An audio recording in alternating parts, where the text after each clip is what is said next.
మొత్తం మీ టాస్క్లన్నీ చూస్తుంటే మీకు మొట్టమొదట తెలియదు మీలో ఉన్న టాలెంట్, మీలో ఉన్న పొటెన్షియాలిటీ తెలియదు.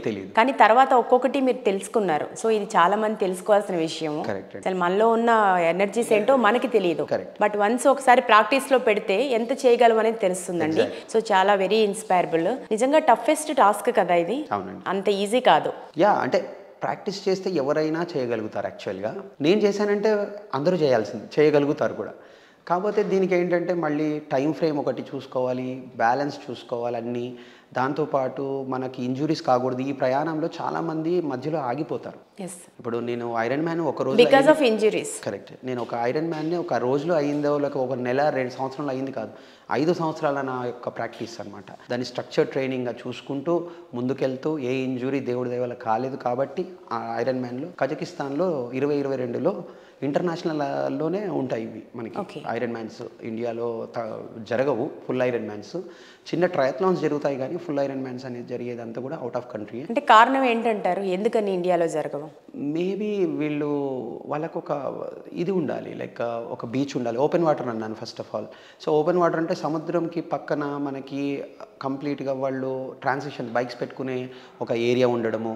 ఈ వరల్డ్ ట్రయథ్లాన్ సొసైటీ అని ఉంటుంది, WTS, వీళ్ళకి ఖచ్చితంగా ఇండియాలో జరగగలుగుతుంది ఇది అనేది వాళ్ళు ఒకటి ఆమోదించాలి. అప్పుడైతే కానీ మనకి పర్మిషన్ అవ్వాలి. ఇప్పుడు ట్రై చేస్తున్నారు గోవాలో కొంతమంది, they are trying to get that permission to India also. And రెండోది ఏంటంటే రోడ్ సైక్లింగ్లో మనము 180 కిలోమీటర్లలో 60 కిలోమీటర్లు సాధ్యమైనంత వరకు 3 లూప్స్ లాగా పెడతారు.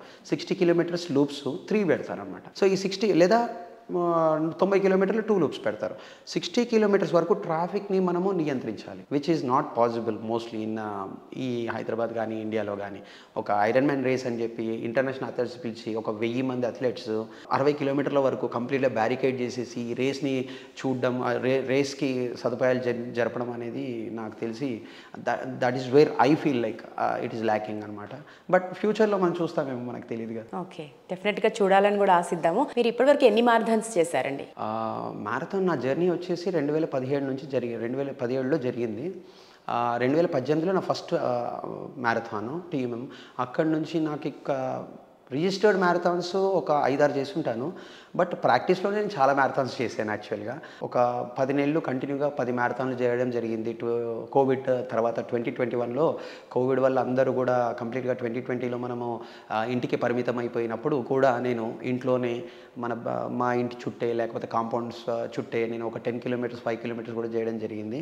ఎందుకంటే నాకు 2021లోనే కజకిస్తాన్ ఐరన్ మ్యాన్ ఉండేది. సో దానికి మినిమం ఫిట్నెస్ మెయింటైన్ చేయాలి ఖచ్చితంగా.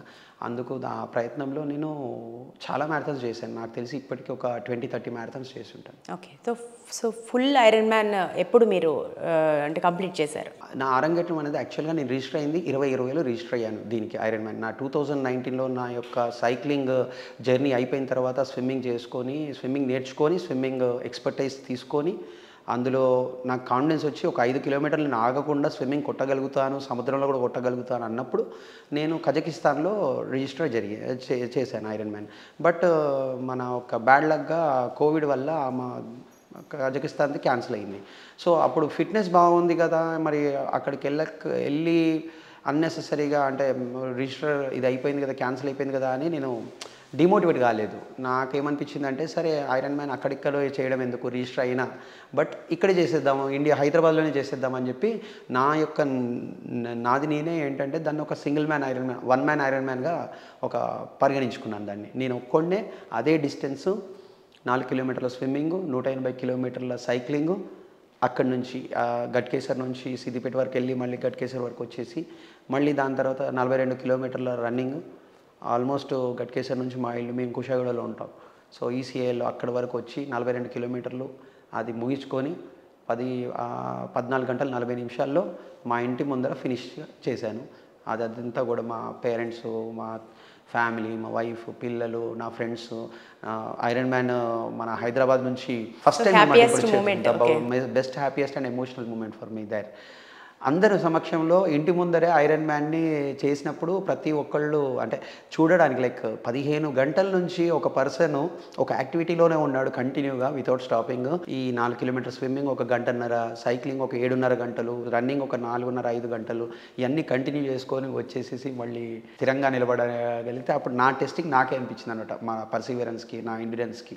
అంత స్టామినా ఎక్కడి నుంచి వచ్చిందండి మీకు? అంటే ఫిట్నెస్ ఎట్లా ఫిట్నెస్ మెయింటైన్ చేస్తారు? ఇదంతా కూడా డెవలప్ చేయడమే. అంటే ఒక్క రోజులో వచ్చింది కాదు, ఇందాక చెప్పినట్టు ఫస్ట్ 1 మంత్ 2 మంత్స్లో మనం ఏంటో అర్థమవుద్ది. 1 ఇయర్లో మనం చిన్ని టార్గెట్స్ పెట్టుకున్నాం, హాఫ్ మ్యారథాన్ అని. 1.5 ఇయర్లో మ్యారథాన్ చేసాం. 2.5 ఇయర్స్లో సైక్లింగ్ చేసేసుకున్నాం. 3rd ఇయర్ 4th ఇయర్కి వచ్చేసరికి స్విమ్మింగ్, ఇవన్నీ కలిపి మెల్లిగా ప్రాక్టీస్ చేయడము. దీంట్లో ఐరన్ మ్యాన్ అనేది లాస్ట్, ట్రయాథ్లాన్ అనేది ఒలింపిక్ ట్రయాథ్లాన్ అని ఉంటుంది. అందులో చిన్న targets like 1/2 kilometre swimming, 20 kilometres cycling, 5 kilometres running ఉంటుంది. అది ముగించుకుంటాము, మనది మనమే ప్రాక్టీస్లోనే చేస్తాము.